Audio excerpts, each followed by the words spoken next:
Let's see, I see people coming on. Good morning, everybody. I'm going to give it a few minutes to let everybody get on, and we thank you for joining us bright and early on Wednesday. With that holiday weekend, I'm so off on my days this week. For those of you who I don't know, I'm Karen Giberson. I'm the president and CEO of the Accessories Council. We also publish Accessories Magazine. Hopefully you've gotten a chance to take a look at it. You can find it on our website, which is accessoriescouncil.org. And in addition to the magazine, there's information on membership, our upcoming events, and the other programs that we offer. Most all of them are either no charge or very affordable. Our goal is to help our members thrive and sell more product. Today, we wanted to invite some very special friends of the council to present and talk about what's happening in the world of exotics. There's been a lot of noise and conversation around the topic, and is it good, isn't it good, should we use it? Of course, the council's always going to take a position that if it is ethical and it's legal, and it's a material that we should all have the right to use. So we're excited to get kicked off this morning. Now, if you have questions, there's a couple ways you can ask questions. You can raise your hand, you can put it in the Q&A, you can put it into the chat. Our panelists are going to aim to answer your questions. If you have my cell number, you can text me. Any way you want to get it to us, we will aim to answer as many as we can. But without further ado, I get to introduce our moderator, Dan Natusch, who is live with us from Australia. Dan, welcome. And I also welcome all of our guests. I know I looked at the signups and we have an audience from all over the world this morning. Let's see, Dan. Well, good morning, everyone. Hopefully you can hear me, and thank you all very much for getting up so early to attend. And a big thank you to you, Karen, and the Accessories Council for hosting us today and giving us this opportunity to speak to some of your members and others about this important topic, which is reptile leather or exotic skins. My name is Dr. Daniel Natusch. I am the chair of the IUCN Snake Specialist Group. IUCN is the world's oldest and largest conservation organization. Together with me on the panel today, we have a number of experts, the first of which is Miss Christy Plott, who has been involved with the alligator industry in the state of Louisiana and in the rest of the southern United States for a long time now, and represents the Louisiana Alligator Advisory Council. And she will be speaking about the specific example of crocodilians, alligators, and their conservation and how this trade interacts with those species. Next up, we will have Dr. Leisha Hewitt. Leisha is a veterinary scientist at the forefront of a lot of these questions around welfare of ectotherms. Ectotherms being cold-blooded animals, reptiles like snakes and lizards, and so on. And Leisha has been, as I said, at the forefront of the development of some of the science and, in addition to that, the standards that govern animal welfare in this industry. And then finally, you'll be hearing from Ms. Cathelijne Klomp. She's Senior Environmental Manager with the Environmental Department of LVMH or Louis Vuitton Moet Hennessy, a large luxury conglomerate made up of a number of brands that use exotic skins or reptile leather. And Cathelijne will be speaking about what role brands play and what their perspectives are when it comes to to this unique raw material. So without further ado, we have about 5 minutes, 5 to 7 minutes each to speak to you. So not too long, but hopefully at the end you have some questions and we can do a bit of an exchange and Q&A to answer anything that we may have missed during our talks. So moving on to my next slide, this is probably a scene with which many of you are familiar. It is not uncommon for organizations like PETA or the Humane Society to undertake such campaigns outside large luxury stores in the US and Europe and elsewhere.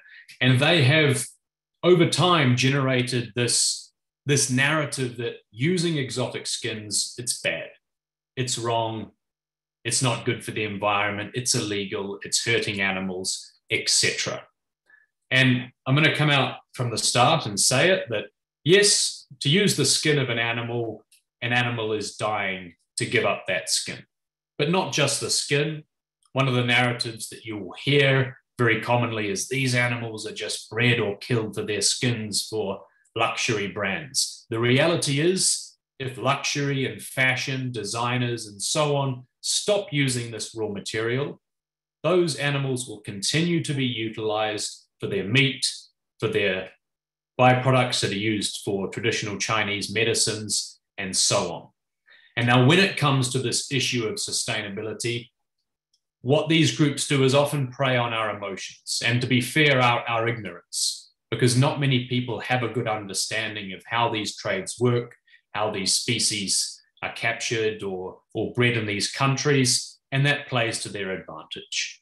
But there is some truth, there is some facts, and there is a lot that science has to say about this trade.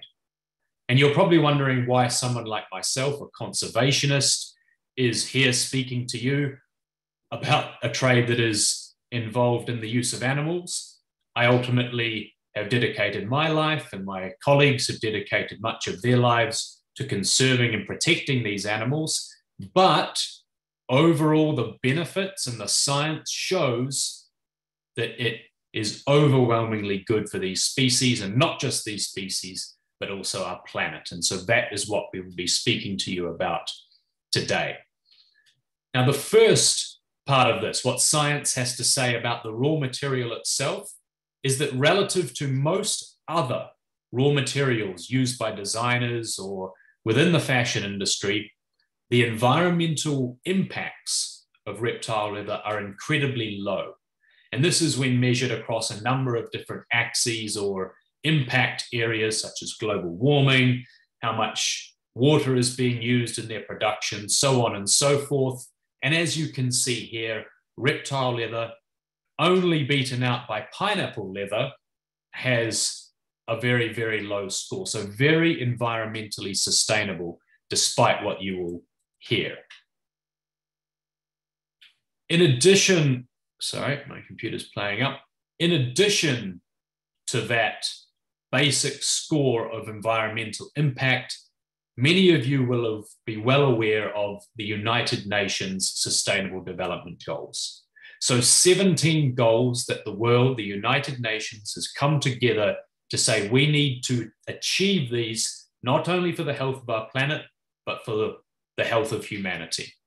And they surround things like water use, reducing poverty, improving education, safeguarding biodiversity, and so on. And when measured, again, against these different axes, reptile leather is scoring exceptionally low relative to many of the other materials in use. To give you just a few examples, reptiles do not transmit zoonotic diseases. As I said earlier, they're cold-blooded, they are ectotherms. So unlike birds and mammals, they do not have the ability to contract diseases such as COVID, for example, and many other of the World Health Organization's top 10 blueprint diseases. In addition to that, beyond the Higg analysis of environmental impact, reptile skins are doing a lot of good for us as conservationists. And that is because the photos you see here are where reptile trade starts. We are not talking about large factory farms or intensive production systems in most cases. We are talking about a trade that manages to find its way into some of the most marginalized and remote communities on Earth that are benefiting immensely from this trade taking place. And now, because of the financial incentives that these people get to keep animals alive, we as conservationists can keep animals like this alive in the rivers and swamps of Africa, the billabongs of Northern Australia, and elsewhere. Now, this animal needs no introduction. Crocodiles are dangerous predators. They kill and they eat people. They eat livestock. Pythons like this species has been responsible for the killing and eating of 4 people in one Indonesian island alone over the past 5 years. And now, how do we, as conservationists, tell local people living alongside these animals that they shouldn't be able to benefit from them, that they should keep them in their environment simply because we in the West consider them to be beautiful or value them for their intrinsic value? And so this trade over the last 50 years, and because of the involvement from the fashion industry, it's provided the incentive for protection of not only these animals, but also their habitats. And that is why we, as conservationists, which is counterintuitive, again, conservationists that have worked to protect these species are actively collaborating with industry to help save them because it works. And 50 years of data, science, evidence, and facts have shown that it works. And so if we get back to our example of pineapple leather, yes, absolutely credit where credit is due. And I'm not trying to detract from other materials. Let's take cotton, for example, or any other. Comes from a situation like this in the top right. A monoculture that has been sprayed with herbicides and pesticides. In terms of biodiversity, very little happening in this ecosystem.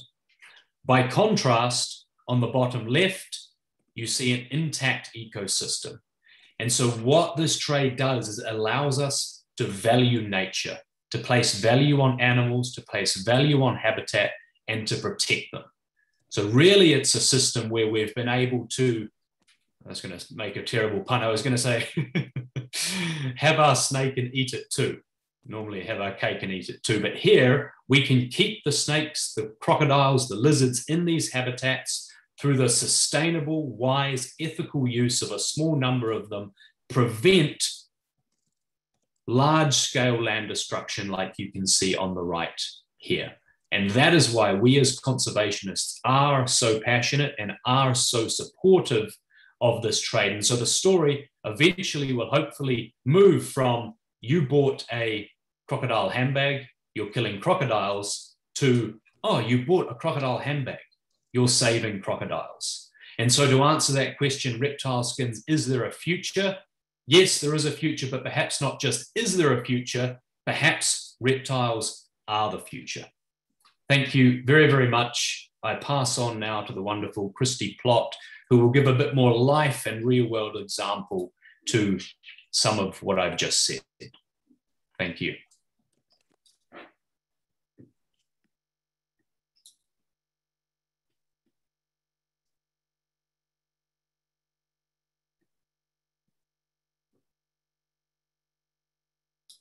Just need to unmute Christy. Hi, everyone. Sorry. Let's get this in slideshow mode. Okay. Everyone, nice to meet you. I've already been introduced, but I'm Christy Plott. My family has been in the hide and skin business for next year. It will be 100 years. So we live in a rural area in Georgia, and many of the, as Dan was saying, you know, many of the people that are in the hide and skin business, they do live in rural areas, and there are not a lot of livelihood options. And I can unequivocally tell you that tell people all the time, I say, we're too stupid to do anything else. So this is what we have to do. You know, I want to start out by telling you a little bit about the story of the American alligator. And it's something that we as human beings should be very proud of, because it's very rare when you see conservation stories of endangered species bounce back in this way. So you can see here that the former director of U.S. Fish and Wildlife said that it would hard to find a better example of a species that is now successfully managed for sustainable use. And so what are the facts about our industry? So our industry is highly regulated. We actually have the alligator and crocodile industry is the most highly regulated trade of any type of wildlife in the world. And we're going to talk about what is sustainable use, a little bit about some modern farming practices, and a little bit how this industry actually helps fight climate change. So CITES is the overarching government or intergovernmental organization it's a treaty, actually. There are 178 member countries, and CITES aims to regulate cross-border trade to make sure that the trade in wildlife, or fauna and flora, is sustainable. The American alligator is not an endangered species, but it is listed in CITES because of similarity in appearance to other endangered species. Let's talk about you know, how this is sort of the numbers. So from a 5-year period, and I recognize that this data is a little bit old, but we have to get this data from U.S. Fish and Wildlife, and there's somewhat of a lag time between when they put it out to the public. But in a 5-year period, there were 1.2 million American alligator products, leather goods, imported into the United States. And of those products, there was a 99.87% compliance with legal trade. So I want you to understand that if someone ever says that there's a lot of illegal trade in the exotic leather business, those are the facts right there. That's them in black and white for you.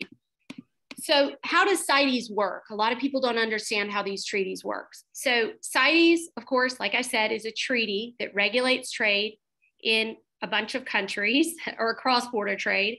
It is implemented at the national level in the United States by the U.S. Fish and Wildlife, is who oversees and ensures that those laws are implemented and I would say monitored. And then, of course, there's a law enforcement aspect of it. And then that passes down to the state of Louisiana. And then that goes on down to Louisiana Department of Wildlife, who is the overseeing management authority for American alligators in the state. So what does Louisiana do to verify trade in alligator is legal, and that people aren't just going out and taking eggs from the wild, or taking or harvesting wild alligators without any type of oversight? Well, first of all, they do aerial nest surveys, and Louisiana has done these aerial nest surveys every year since, I would say, probably 1970. It may be a couple of years even before that. And what they do when they take these aerial nest surveys is they're counting the nests, which then gives them a good idea of what the population density of those animals is in those areas. Louisiana Department has very strict regulation and oversight of farming. They inspect and validate every single skin that leaves the state. So they check every skin. And then, of course, they have strict oversight on egg collection. So talking about what is sustainable use, and I'm going to use a quote by my friend Dan here because I think it's a good one, even though I don't want to give him a big ego. But it says, luxury fashion brands save species, fact. But the recent announcement that by Chanel that it will no longer use reptile skins will not save species. In our opinion, within the world's oldest and largest conservation organization, the decision may be well-meaning, but it is wrong. It will adversely affect the conservation. So sustainable use, as Dan said, depends on local communities to protect species and habitats. Most of these, well, all of these, I would say, wild reptiles need original habitats to survive. For example, you can't take alligators out of the state of Louisiana and put them in Michigan and expect them to survive. So let's talk about the oversight that Louisiana has with farming. Every single alligator farm in the state must apply for licenses and be approved to operate before they even have one animal on the farm. They have to be able to prove they're able to comply with animal welfare, with all of the government standards. They have health inspections. They have inspections by Louisiana Department of Wildlife. In addition to that, the farms, the landowners, they must have letters of authorization for egg collection. They have to prove that they are able to sell those eggs. They have to be able to prove that they can transport and hatch the eggs, and that's strictly overseen as well. And then that oversight allows Louisiana Department of Wildlife to have actual inventories of what is on each farm. When you want to talk about traceability, every alligator or crocodile can be traced. If you can see in the photo there, there's a plastic tag. That plastic tag is a government issued, non-reusable, tamper-proof tag with a serialized number that is unique to that skin. In Louisiana, the state can track back that tag and they know which farm it came from or which hunter had harvested that animal. Farms are only issued CITES tags for the number of skins they have on farm, so it's not an endless supply. And then, of course, as I said before, the state is verifying when any alligator leaves the state, they are checking those tags. So that record keeping is really something that's top notch. So we have truly incredible traceability. So as I said before, when the animals are scheduled to ship out of the state of Louisiana, wildlife agents come and inspect the skins before they leave. And there is a severance tax that is paid for each tag and what we in the industry call a tag fee. And that tag fee is $4.25 per alligator. And those fees go to pay for the entire management program for the American alligator in the state of Louisiana. That means that no taxpayer dollars are actually used for the management of the alligator. So when you think about that, it's pretty incredible because, we're in a place where there's always a need for governments to have additional dollars to do so many things. And if we didn't have these tag fees and if we didn't have demand for alligators that quite frankly, tanners and the fashion industry ultimately pays for, it would fall on the backs of the public to pay for the management of the species, which would ultimately take away from management of other plants and animals. So Louisiana's strict management and oversight is just the first step. As we talked about before, the CITES Treaty ensures that cross-border trade is strictly regulated and it ensures to aim that the trade is sustainable. So by the time an alligator skin has reached a manufacturer, let's say in Europe, that tag has been checked for legality probably more than 7 times by some type of government or wildlife officer. And these programs and this oversight works. Today, there are 4 to 5 million alligators in the United States today. And in the state of Louisiana, the alligator industry is a $250 million benefit to rural communities. It provides millions of dollars in wetlands restoration, and only 2% of wild animals are culled each year. So you want to talk about impacts of this industry in the United States. The exotic leather industry provides 20,000 American jobs, $316 million in retail sales, and $20 million in sales tax. So what sustainable use does is it creates demand for products, creates demand for skins from tanneries, creates demand from eggs from landowners, and it drives those landowners to enhance their habitats. Louisiana's alligator farmers collect eggs from landowners. They take them back to their farms. They raise them for approximately 1 year, and then they release by law 5% back to the wild. That bolsters the population. It has, like I said, it has taken the population in Louisiana from 100,000 animals in the 1960s to over 3 million today. And that's really significant when you start to think about the fact that there are only 5 million people in the state of Louisiana. So it's very important. Lastly, I'm going to talk about how wetlands are important to climate change. So the most important thing that I think about this industry is we are protecting natural habitats, because as you remember, I said alligators can't live outside of natural habitats, so we have to protect their habitats. The wetlands are home to, in Louisiana, they're home to about 7,000 species of plants and animals, and the alligator is for sure the apex predator. And the wetlands are disappearing faster than any ecosystem on the planet. Only 6% of the earth is covered in wetlands. And in the state of Louisiana, we are losing our wetlands at a rate of 1 football field every hour. And 80% of those wetlands in the state, really across the southeastern United States, 80% of the wetlands are privately owned by just regular people. And so they need revenue to undertake restoration projects. And you can't do much with wetlands because of, we have the Clean Water Act, and there's a lot of things that you cannot do with wetlands, yet the landowners still need to earn some money so that they can restore those and keep them in their most natural form. So wetlands are sponges, and they store large amounts of carbon, specifically blue carbon, which reduces greenhouse gases. And every year, coastal wetlands in the United States sequester enough carbon to offset the burning of 1 billion barrels of oil. And it costs about $150,000 per acre to restore wetlands. And the primary source of surface resources for wetlands landowners in Louisiana is the sale of alligator egg. So it's very significant, these dollars, and how we protect our wetlands and fight climate change. So even the United Nations has said that 85% of our wetlands had vanished, making investments in alligator habitat more crucial than ever. And if we were to stop or if these wetlands were to dry up, all of those greenhouse gases will be released into the atmosphere, creating a far worse consequence.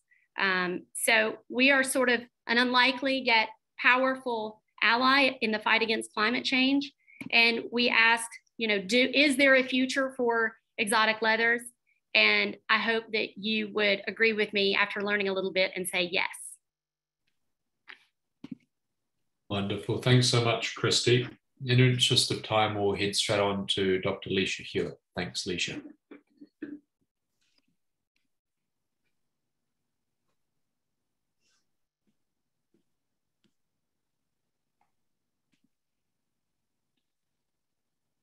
Thank you, Dan.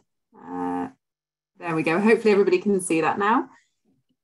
Okay, so as Dan mentioned in the introduction, my name is Leisha Hewitt, and I am an animal welfare scientist specializing in animal welfare for approximately the last 25 years and focusing more so on exotic animals for about the last 10 years.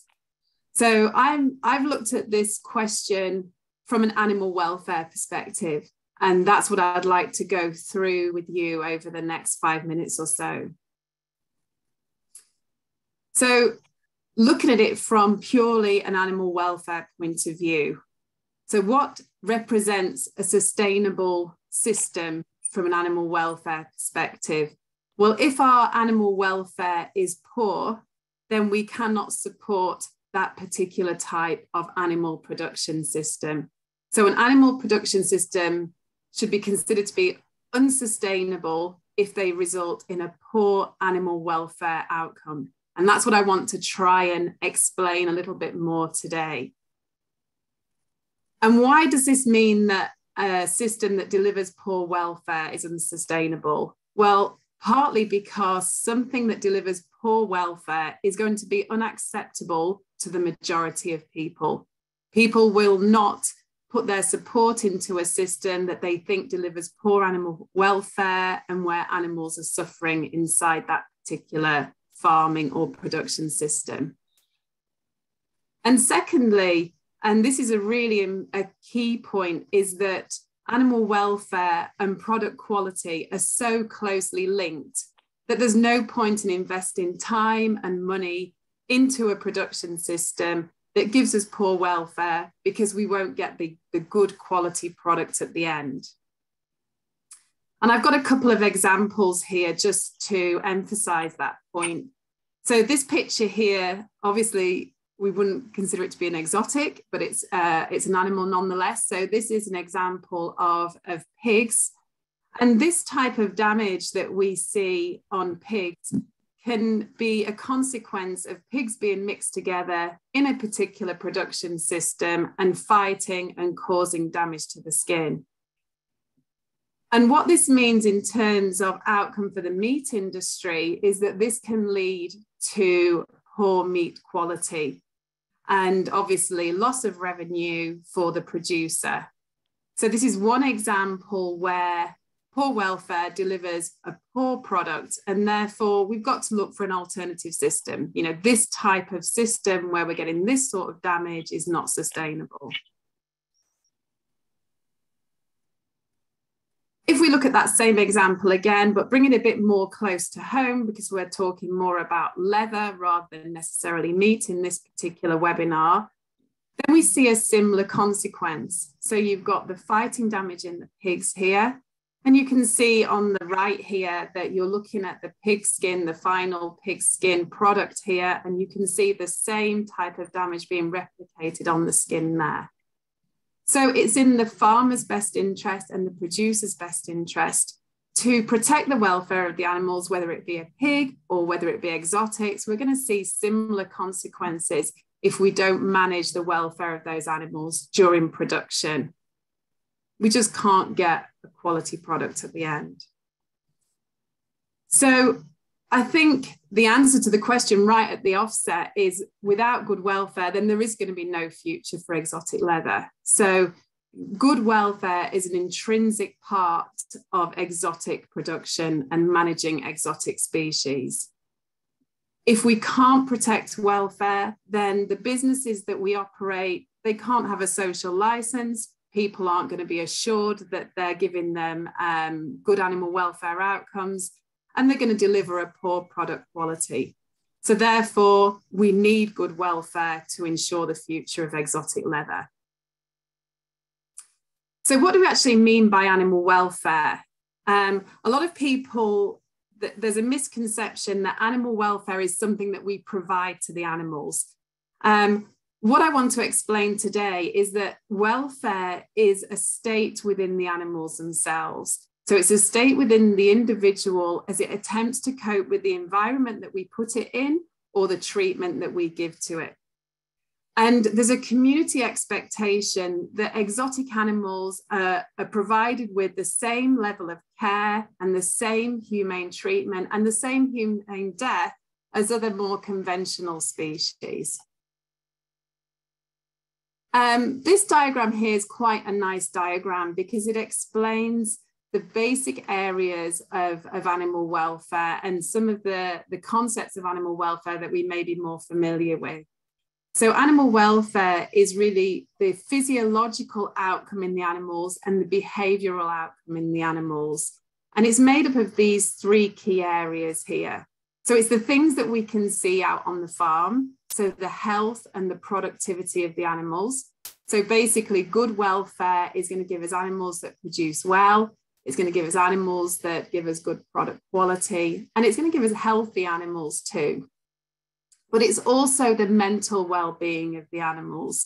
So we need to be able to provide systems that support the emotional well-being of the animals and provide for the animals' behavioral needs. And this is where the aspect of natural living comes in. And that doesn't mean that we're trying to replicate a wild environment for the animals on the farm, because if you look at animals in the wild, they most certainly haven't got good welfare. What it means is that we're identifying the important aspects of an animal's environment in the wild that it needs in a farming environment to support its behavioral needs. So it needs to be able to express the behaviors that are important to it. So these are the concepts that we need to satisfy when we're thinking about the way that we manage and produce exotics. So I just want to take a quick step back into the evolution of animal welfare, just to explain a bit more about what welfare means and how we actually begin to manage animals on farm to make sure that we have a good welfare outcome. So back in about 1964, a lady called Ruth Harrison wrote a book called Animal Machines. And this was a book that focused on intensive livestock systems. So it was really looking at the production of poultry and the production of pigs. And she basically explained in this book that there were some grave concerns about how animals were being produced and that we couldn't deliver those key concepts of animal welfare that I showed on the last slide. And as a consequence of that book, there was a lot of public uprising. There was a lot of call to look into animal welfare reform. And as a consequence, a group of scientists and animal industry people got together and they came up with some basic principles of welfare, which they named the 5 freedoms. And you can just see a basic list of those 5 freedoms here. And these really represent the basic animal welfare principles, the things that we're striving for when we're considering animal welfare. So it's really the signpost to the animal welfare pathway. So what we're thinking of when we are farming our exotics or we're producing exotics is how do we deliver on these basic principles of welfare in a practical sense? Okay, so each of those 5 freedoms is going to be associated with things that we need to provide to the animal in order to deliver that animal welfare outcome. And we've described these as the inputs into the system. And these are the things like the housing, the way that we house the animals, the type of equipment that we use, how we manage the animals, so how we handle them and treat them, how we provide for their nutrition, and also how we identify any sick or injured animals and then obviously provide any veterinary treatment. So these are the provisions that will determine our welfare outcome. So animal welfare is something that is important to this individual. It's something that's unique to this individual. And we can begin to measure welfare by actually looking at the animals themselves. And you can see a list of things here. These are all good indicators that we're producing an animal that has good welfare outcomes. So we can look at the way that it's growing. We can look at the way it's feeding. We can look at its health and we can look at its behavior. Has it got the opportunity to express the behaviors that are important to it? And is it showing any abnormal behaviors? And something that I said there is a very important statement. Remember that welfare is something that is important to this individual. It's unique to this individual. One of the things that fuels the animal rights debate, and one of the big mistakes that people make, is that they start to think of welfare from a human perspective. And this is so important to realize that we're not all the same, and we're certainly not the same as animals. Okay, so when we look at a particular situation or a particular environment, it's very difficult for us to think of it from the animal's point of view. We tend to think of it from our perspective and from that human perspective. So obviously our little toddler here on the screen, in this sort of environment, we read the expression on their face and we think he's particularly uncomfortable in that environment. He's looking for his mom. He's probably quite scared about being on his own. We can make that assumption because we know how that feels as a human. One of the really big problematic areas is when we try and do the same for animals. So we look at, for example, a chicken in a cage, and we think to ourselves, oh, well, I wouldn't like to be in that cage. That chicken's obviously finding that a very stressful environment. And this is something that fuels that divergence between animal welfare and animal rights. It goes down the animal rights perspective. It's not looking scientifically at animal welfare and what animals need. When we actually do look at our chickens, what we realize is that a chicken in this type of environment, in this type of cage, actually feels a lower level of fear and stress than our chickens running around in the fields. In this type of small community, in this small environment, these birds actually feel a lot safer than their counterparts out in a free-range system. So this is just one example of where we've looked at it from a human perspective, and we've made a bit of an error of judgment as far as animal welfare is concerned. So Dan touched on it briefly in his introduction. What we're doing as animal welfare scientists working with exotics is we're making sure that we don't fall into that same trap. So we're looking specifically at these animals that are very unique in their biology and in their behavior. And we're making sure that we fully understand what they want and what they need, and we can provide for it when we're producing these animals. I just want to give you one more quick example before I sum up. This is just another way that you can see in the past that we've made this type of error when we're looking at animal science. So even taking something as simple as the way that an animal perceives its environment, even looking at its senses, we can see this is the way that this child here would perceive colours and would perceive this particular bird. If we look at how our chicken would view that, even the colours and the colour spectrum that chicken can perceive is completely different. And for our crocodile on the end, or a crocodilian on the end, you can see that the spectrum of colours, once again, is different from that human perspective.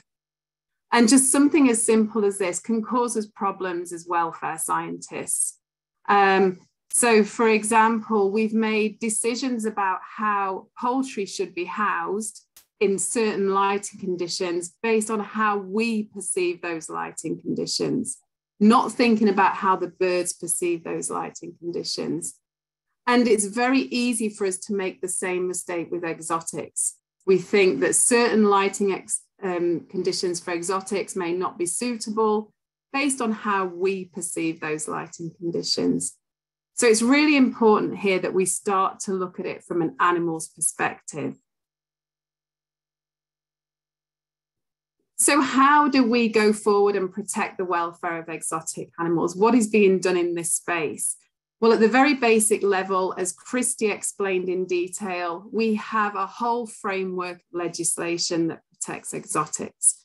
And this obviously expands into the sphere of animal welfare and cruelty. So we have legislation that requires us to provide a duty of care and look after the animals on our farming systems. We have the World Organization for Animal Health. So countries around the world, member countries, sign up to the Terrestrial Animal Health Code. And more recently, there is a lot more detail on exotics within this code. It describes how we need to handle animals, and there's a lot of detail in there about how we need to humanely kill these animals. So this is something that if you're interested, you should definitely go and have a look at. We're seeing more and more animal welfare standards, and these are key. This shows collaboration between government, between NGOs, and between the industry themselves to actually create standards for how we produce and kill exotic species. And these are something that are independently checked. So they build in a requirement for independent auditing and independent checking, so that we're not really marking our own homework. You know, other people are coming in and actually looking at what we're doing. And most importantly with these animal welfare standards is that they encourage continuous animal welfare improvement. So animal welfare isn't a static goalpost. It's something that needs to be improved over time. So we're constantly investing in research and development. The industry are constantly investing in that area to understand these species even more, and also investing in competent people to manage them. So just quickly back to the question again. So is there a future for exotic leather from the animal welfare perspective? Well, as I said at the beginning, without good welfare, there is definitely no future for exotic leather. But we're definitely moving in the direction of a future because we've got these good welfare management systems in place. We've got systems that ensure continuous animal welfare improvement. We've got improvement in scientific understanding, and we're investing in more research and development in this area to fill in those gaps where we don't really understand the things that we need to know about the animals themselves. It's important that we improve the scientific understanding of the community as well. So with accurate and effective communication, such as this webinar today, is really important. And most of all, we need to continue to have competent and passionate people, because regardless of how good our farming systems are, how good of our equipment is, if we don't have competent and passionate people, then we really can't assure the welfare of animals. Thank you, Dan. Thanks, everyone. Thanks very much, Leisha. Okay, in the interest of time again, we pass directly on to Cathelijne Klomp from LVMH. Cathelijne, you have the floor. I understand that Cathelijne has a hard stop, folks, so I suspect she'll be speaking quite fast and may need to leave rapidly afterwards. But Cathelijne, over to you. Thank you, Dan. Hello, everyone. Good morning. First of all, I would like to thank Karen Giberson for hosting this webinar and also for welcoming LVMH to share their sustainability journey with the members of the Accessories Council. And also, I would like to extend my gratitude to my fellow co-panelists, Christy Plott, Leisha, Hewitt, and Dan Natusch, for your energy in sharing the story of exotics and also for driving the change in this industry. So I am Cathelijne Klomp and I work at LVMH, at the environmental department of LVMH. So some people might not be familiar with the group. So Louis Vuitton and Moet Hennessy is a luxury conglomerate of an annual revenue of about 64 billion euros. That was the 2021 results. And we own around 75 different houses or maisons or brands that are categorized in 6 different business units, going from watch and jewelry to fashion and leather goods, perfumes and cosmetics, wines and spirits, selective retail and leisure. And to drop some US brand names, the group owns Tiffany & Co., Marc Jacobs, Sephora, or Makeup Forever. So I got invited to speak about LVMH's journey towards sustainability. So LVMH has been involved in sustainability since 1993. And we currently are, even though not necessarily always vocal, quite at the forefront of some topics. One of the examples being in early 2022, we published a document linking our financial results with our extra financial results, really supporting the belief that we need to move towards a sustainable growth. So our sustainability program is based on what we call Life 360. Life 360 stands for LVMH Initiatives for the Environment. And 360 stands for 2023, 2026, and 2030, Life 360. And those years are linked to targets that are focusing on 4 different pillars. The pillar of creative circularity, the pillar of transparency, the pillar of biodiversity, and the pillar of climate.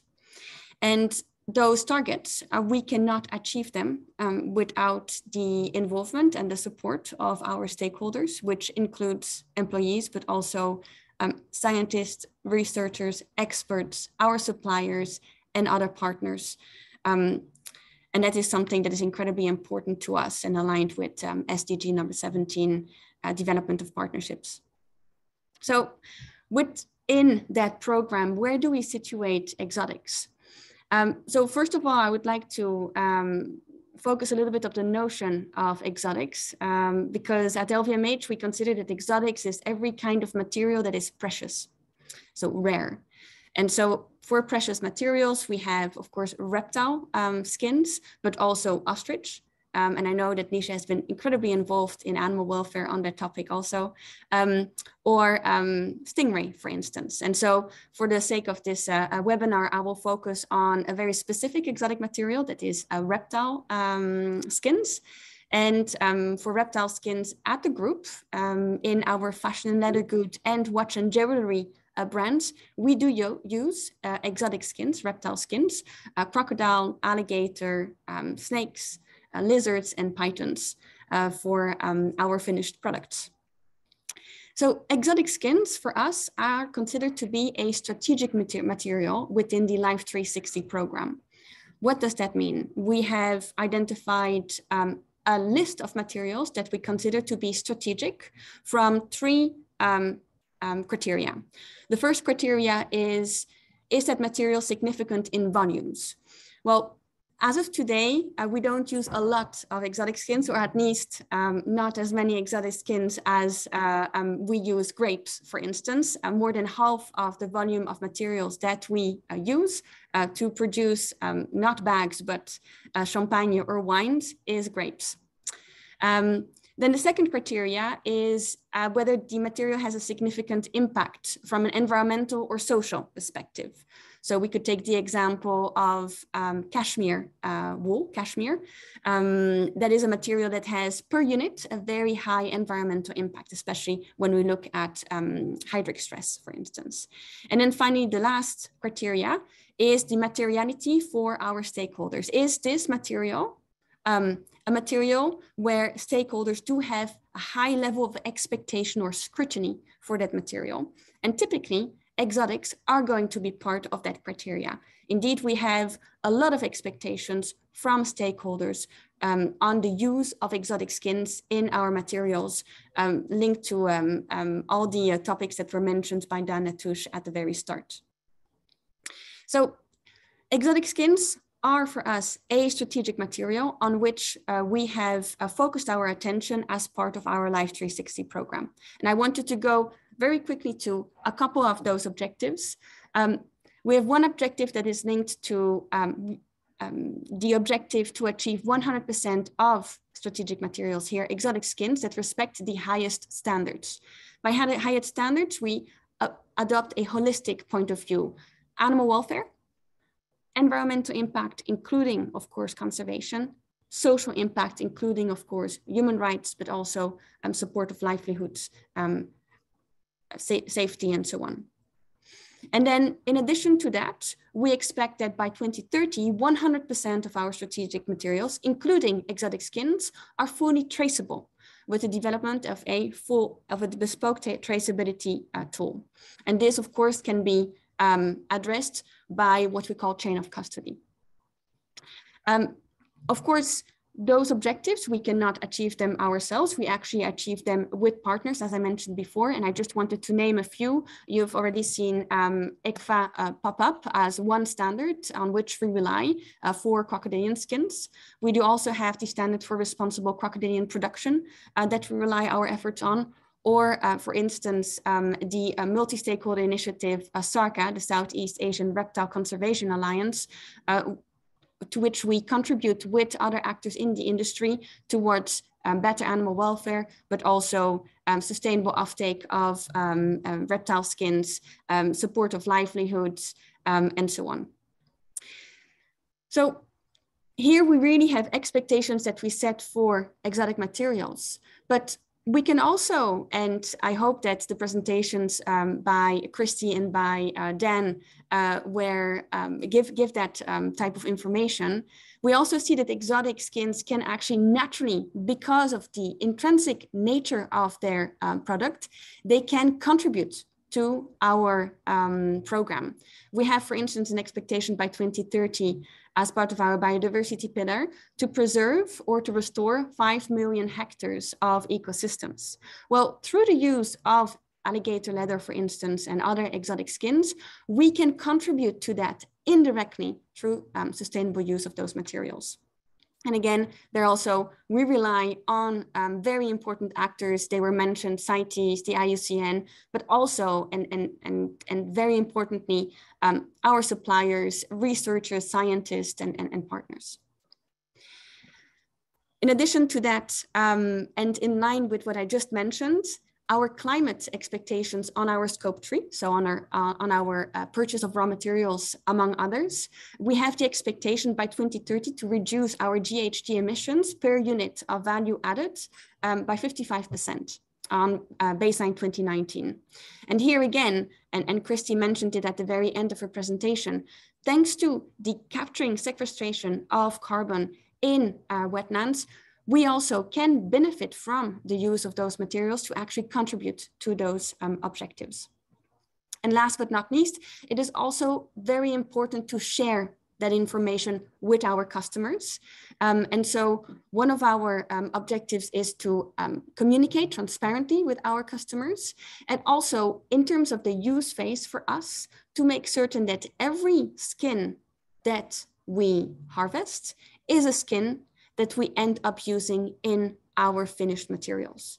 So we, as a company, also have the responsibility to make sure that we do not waste any of the nature-based material that is produced to make our finished products. I wanted to end with two elements. The first one is that at LVMH, we consider it is exotic materials, as I mentioned, and are interesting materials for us to achieve our objectives. But in addition to that, they can very well enter into the requirements that we have set. But we do accept that there are some customers or some stakeholders that do not see it this way.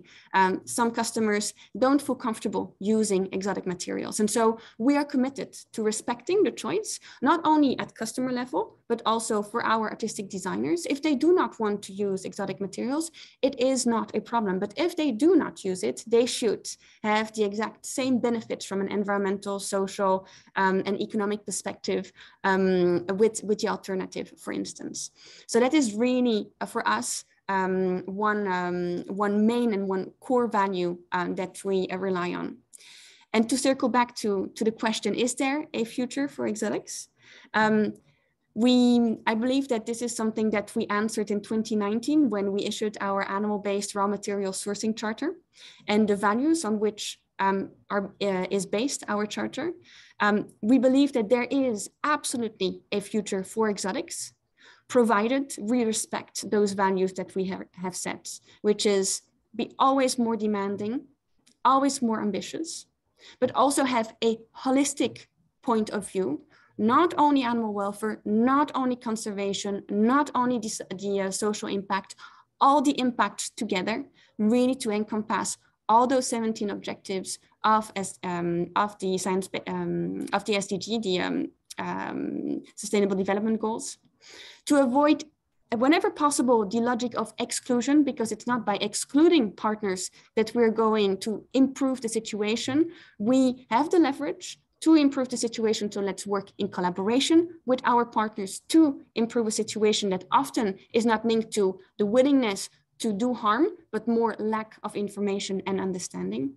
And finally, as I mentioned before, to preserve that creative freedom, freedom of use, freedom of creativity, whenever that is wished. And I will end my speech here. Thank you very much for listening. Thank you very, very much, Cathelijne. Wonderful presentation, and thank you for taking the time again. I know you have to leave, so if you drop out, that's no problem, but thank you again.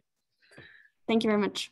Bye. And for the rest of you, so that is the end of the presentation today. Thank you all very much for taking the time, and again, a big thank you to Karen and the Accessories Council. We are going to stay on for a bit now, hand back to Karen so that she can moderate, and if you have any questions, we can engage in a bit of a Q&A. It's often a good way for us to answer some of those burning questions that you guys might have had during our talks. So we remain at your disposal. But thank you all very much for joining. Thank you, everybody. And thank you to our amazing panelists. There was one question, Dan, and I think you answered it in writing in the Q&A, but the question was, how can I inform myself more about the whole exotic leather topic? And another question will be, what is your opinion about the whole veg leather industry? So you wrote a very nice response, but maybe you want to share it with everyone if they didn't get a chance to take a peek.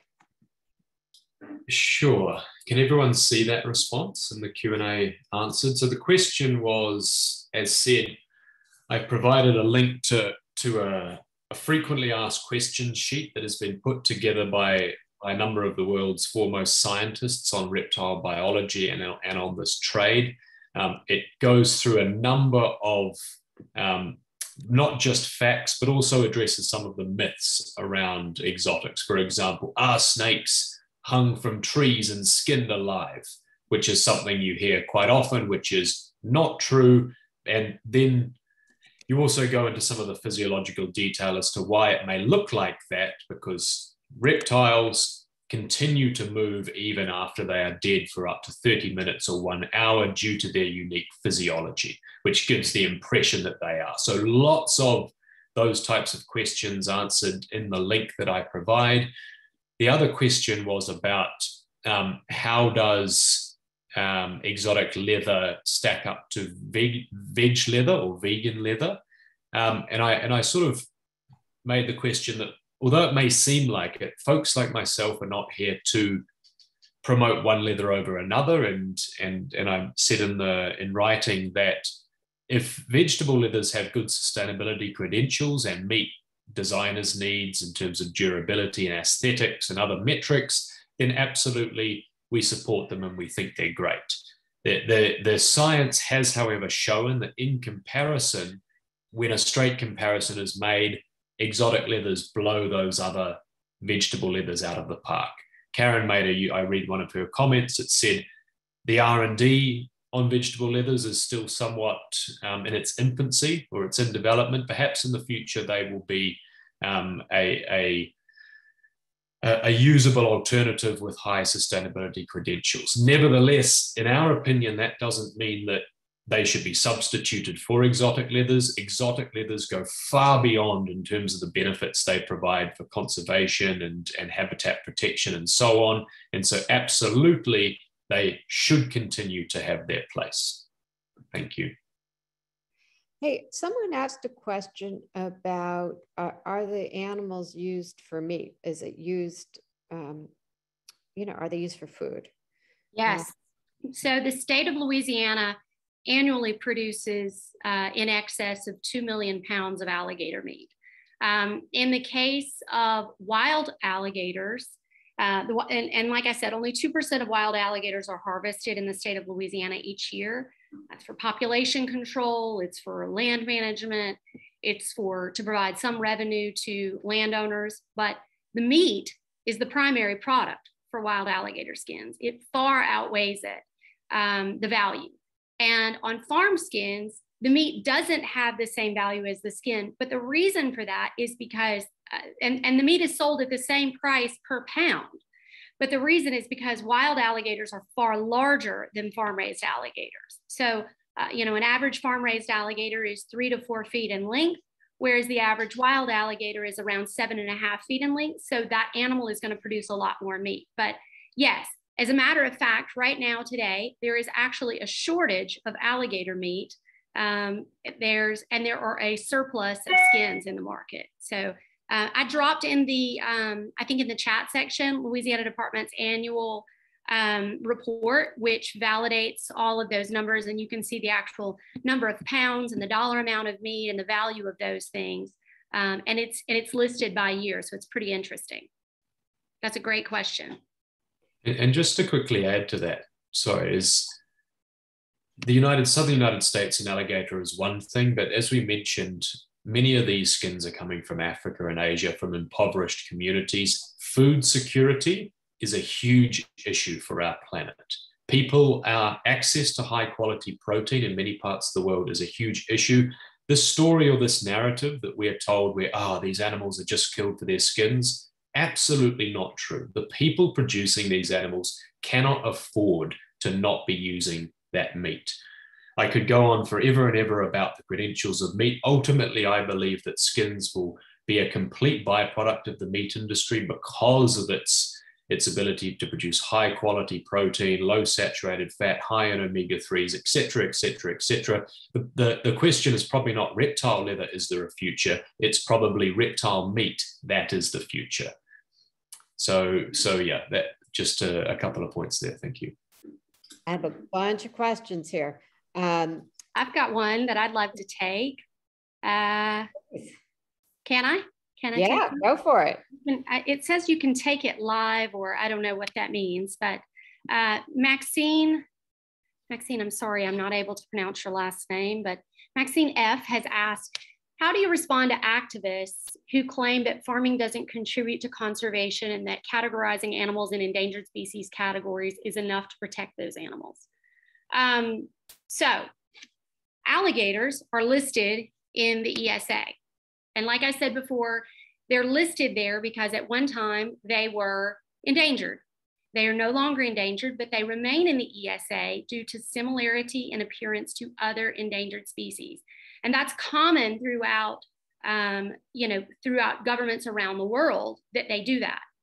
When you say that farming doesn't contribute to conservation, I think that you would have to look at Louisiana's program, where in the inception of the alligator farming program, the farmers would take 100% of the eggs from the wild. They would bring them back to their farms, they would raise them, and then they would release a percentage back to the wild. I believe initially the release percentage was 22 or 24. And then as the population of wild alligators grew, it was ticked down to 18% and then 10. And now it's 5% released to the wild. But without a shadow of a doubt, farming alligators in the state of Louisiana saved the animal from extinction for sure. It brought it back in a way that would have never happened without farming. One of the main reasons for that is because alligators are reptiles, not fish. So they lay nests, and their nests need to be on land. If anybody watches the news, you know that Louisiana is hammered annually with hurricanes. Hurricanes push water into the marshes and can flood nests. So, for example, 2 years ago and last year in the western side of in the eastern side of the state, all of those alligator eggs would have been lost. They would have drowned had alligator farmers not picked them up. And they picked them up before the hurricane season starts, so those alligators are safe and sound. As a matter of fact, one of the alligator farmers who lives in a place called Cutoff, Louisiana, was a victim of a very bad hurricane. And during the hurricane, he was actually in his alligator house, he and his wife, and they were hatching baby alligators to make sure that they were all safe. And those are animals that would have never made it. They would have been, they would have been lost in the hurricane. And then this year he'll release 5% of those that he hatched back to the wild. So I would say that person that had that question is, or that had that activist was wrong in this case. Thanks, Christy. Okay, couple more questions. Is there a place we can access the research and metrics you provided in your graphs? I'm interested to see how these are calculated. Exotics, of course, are the lowest environmental impact. However, the vegan alternatives contain oil, and I wonder if the metrics factor in the oil extraction and impact to these calculations. Anybody? Okay, so I might be able to answer that, not with anything particularly useful, but the Sustainable Apparel Coalition, that's where we've taken this information from. I don't know all of the details behind their life cycle analysis. We have provided a lot of, as in not the industry, but independent scientists have provided a lot of the data that underpins those analyses, but exactly how their algorithm works and how they punch out the final values that they get, I can't speak on, because in all honesty, I don't know. And I believe it could be proprietary information as to just how they do that. But your best bet is to approach the Sustainable Apparel Coalition and ask. It can't hurt to. Yeah. One more question. What is the current rough breakdown by state between the US Gulf states who produce alligator? Do all these states have the same management program as Louisiana? What is the current breakdown in skins sold in the US between wild and farm raised skins? That's a big one, Christy. So almost all the coastal southeastern United States have alligators in their range, including all the way up to North Carolina. And every state where you will find alligators, you will find that their Department of Wildlife will have some type of a management program. If the animals are, each state has to do what's called a non-detriment finding to prove that their populations are stable enough for trade. And they submit that to the U.S. Fish and Wildlife annually. And so, you know, every state does not manage their alligator populations in the same way. For example, that tag fee that we were talking about that Louisiana has in their, you know, processes. And sorry, guys, I realize that it's now been reduced to $4 per tag. It's not $4.25. But Louisiana is unique in that tag fee. And so I don't know that other states do that, but they definitely have strict protocols. For example, the state of Florida, you can also reach out to them or like, you know, and they can tell you where that animal came from because they keep all of that data. But every state is allowed to manage their program a little bit different than the other ones. I'm partial to Louisiana. I think that Louisiana is the world leader. I think they are, they do a wonderful job and they really lead the pack and have shown the other states how to do a great job. As far as percentages of wild versus farm raised, in the comments, I did drop that. Louisiana has that. They publish that annually. I believe the state of Florida does as well. I don't know if Georgia does, but I could certainly look and see. And anyone can email me. I'll drop my email in the comments and I'd be happy to research that and get back to you. Okay. Well, I know we have gone over our time. We've recorded the session. If you go to accessoriescouncil.org, maybe up later today, certainly would be up tomorrow. Under our YouTube channel, you can watch a replay of it if you'd like to see it again. If anyone is interested in contacting us, I will put my email into the chat and we can connect you to Christy or the team if you have further questions or need more information. I can spell my name. We'll be good. Okay. So I encourage everybody, take a look at our emails. They come out every Tuesday. We always have our events listed in them. We have recaps. We'll put a recap of this session in there too. Our next magazine's out in just about a month. So we are constantly telling stories of sustainability, sustainable materials. A couple of people asked about that. And as we learn about them, we try to write about it and put it up there. So I thank you all for your time. Christy, Dan, Leisha, thank you so much for sharing your expertise and, you know, conversation to be continued. Have a great day. Thank you guys so much. much. Thanks, Karen. Thanks all.